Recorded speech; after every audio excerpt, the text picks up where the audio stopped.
আসসালামু আলাইকুম রহমতুল্লাহ। ভারত নিজে ফাইটার এবং ফাইটার উৎপাদনকারী দেশ, মানে নিজে যোদ্ধা এবং যোদ্ধা তৈরি করা দেশ।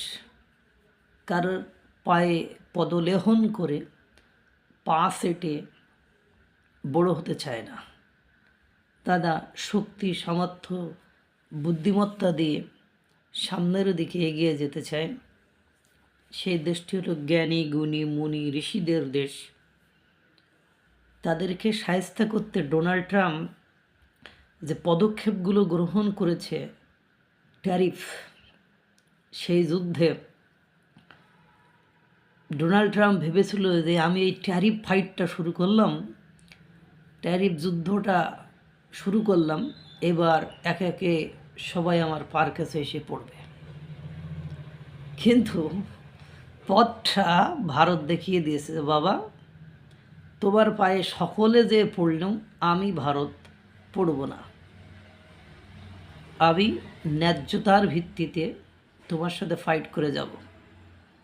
তুমি যে যে কন্ডিশন আমাকে দিয়েছ সেটা যদি মেনে নেওয়ার মতো হয় আমি নেব, নতুবা তোমাকে আমি ছেড়েই দেব। যাই হোক, ভারতকে ট্যারিফে বিভিন্নভাবে শায়েস্তা করার জন্য H-1B ভিসা, ট্যারিফ, আরও দ্রব্য সামগ্রীর বিষয়ে শায়েস্তা করার আপ্রাণ চেষ্টা করেছে এবং বিশ্বমঞ্চে একের পর এক তাদেরকে অপদস্থ করার চেষ্টা করছে। আর ভারতও মাইন্ড গেম খেলছে। ফাইটটা সে ঠিকঠাকই দিচ্ছে, কিন্তু উত্তেজিত পাবলিক বুঝছে না। এবার ভারত US ট্রেজারি বন্ড থেকে $50 বিলিয়ন ট্রেজারি বন্ড বিক্রি করে দিয়েছে, যেটা 21%-রও বেশি। এর আগে কিছু বিক্রি করেছিল, আর এবার 21%-রও বেশি ট্রেজারি বন্ড ভারত বিক্রি করে দিয়েছে। সে তোর কাছে আর অর্থ রাখবো না, তোর ওখানে অর্থ রাখবো না, মানে ইউনাইটেড স্টেট অফ আমেরিকা অর্থাৎ মার্কিন যুক্তরাষ্ট্রের কাছে যে সঞ্চয় ট্রেজারি বন্ড ভারতে ছিল, সেখান থেকে $50 বিলিয়ন বিক্রি করে দিয়েছে। দিয়ে আপনারা জানেন বিশ্বে এখন স্বর্ণের মূল্য কী পরিমাণ তত্ত্বার করে বেড়ে যাচ্ছে, সেটা আপনারা আমার চেয়ে হয়তো বা অনেক ভালো জানেন এবং বোঝেন।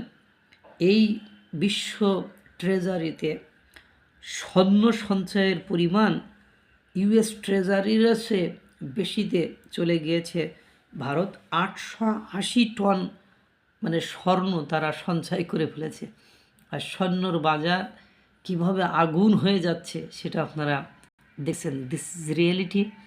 একেই বলে APJ আব্দুল কালামের দেশ। তিনি বলেছিলেন, তুমি 1000 বার যুদ্ধে পরাজিত হয়েছ, এর মানে এই নয় তুমি 1000 বার হেরে গিয়েছ।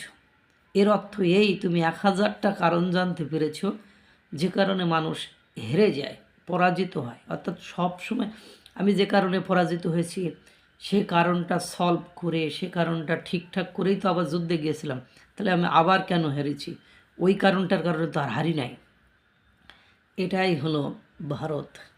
তো ভারতকে শায়েস্তা করতে যে ভারত এবার বিশ্বকে ট্যারিফ দিয়ে শায়েস্তা করতে যে ভারত বিশ্ববাসীকে শিখিয়ে দিয়েছে যে ট্যারিফের বিরুদ্ধে, ডোনাল্ড ট্রাম্পের বিরুদ্ধে কীভাবে ফাইট করতে হয়।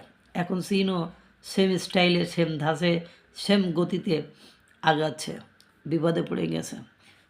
মার্কিন যুক্তরাষ্ট্র থেকে চীন এবং ভারত কি একটা পণ্য, সয়াবিন পণ্য মেবি এইরকম একটা কি পণ্য হিউজ পরিমাণ ক্রয় করত। কিন্তু আপনারা এটা জানেন না যে চীন সেই পণ্য ক্রয় বন্ধ করার কারণে আপনার কৃষকরা পথের ফকির হয়ে গিয়েছে এক প্রকার। ওই সেম পণ্যই তারা ব্রাজিল থেকে ক্রয় করেছে। এবার দেখেন, আপনার ভারত ব্রাজিলকে শিখিয়ে দিয়েছে কীভাবে ডোনাল্ড ট্রাম্পের আগ্রাসনের বিরুদ্ধে ফাইট করতে হয়। আর রাশিয়া তো আছেই। এই হলো অবস্থা। সুতরাং ভারত হলো ফাইটার এবং সে ফাইট করতেও জানে, ফাইটার তৈরি করতেও জানে।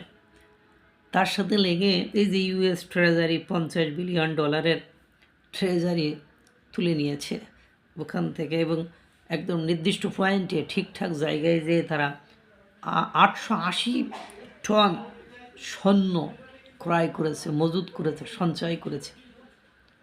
এবং ভারত ইতিমধ্যে মেক ইন ইন্ডিয়া কর্মসূচি হাতে নিয়েছে, এবং ভারত এমন একটি সুজলা সুফলা পাহাড়ময় মানে দেশ, সেখানে শুধু নিয়ামতে ভরা, মানে এমনভাবে সুসজ্জিত যে তারা অন্য দেশের সাহায্য সহযোগিতা ছাড়াও চলতে পারবে, হয়তোবা খুব স্ট্যান্ডার্ডভাবে চলতে পারবে না। যেমন ধরুন এশিয়া মহাদেশের মধ্যে 0.25 মানে শতাংশ তাদের মূল্যস্ফীতি, অর্থাৎ মানে এরকম কোনো ব্যাপারই না তাদের কাছে। তাদের দেশের জনগণ না খেয়ে মরার মতো মানে পরিবেশ পরিস্থিতি নেই যে ডোনাল্ড ট্রাম্প কথা বলবে আর হবে। আর তাদের হাত ধরার মতো এখন অনেক রাষ্ট্র পৃথিবীতে আছে। এই ভারতের হাতটা ধরার মতো সেই ইতালির মানে প্রধানমন্ত্রী উনি কিন্তু একটা কথা বলেছিলেন যে ভারত হলো একটা বিশ্বাসযোগ্য বন্ধু, ভরসাযোগ্য বন্ধু রাষ্ট্র।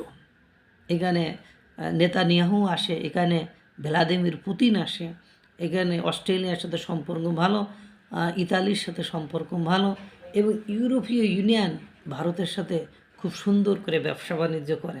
সুতরাং ভারত হলো ফাইটার, আর ভারতের এই ট্যারিফ ফাইট এগেনস্ট মানে ইউনাইটেড স্টেট অফ আমেরিকা, অর্থাৎ আমেরিকার বিরুদ্ধে তাদের ট্যারিফ যুদ্ধে মানে যুদ্ধ দেখে এখন চীন, এখন ব্রাজিল তারাও যুদ্ধ করা শুরু করেছে। এই জন্যই বলি ভারত ফাইটার এবং ফাইটার তৈরিকারী একটি দেশ।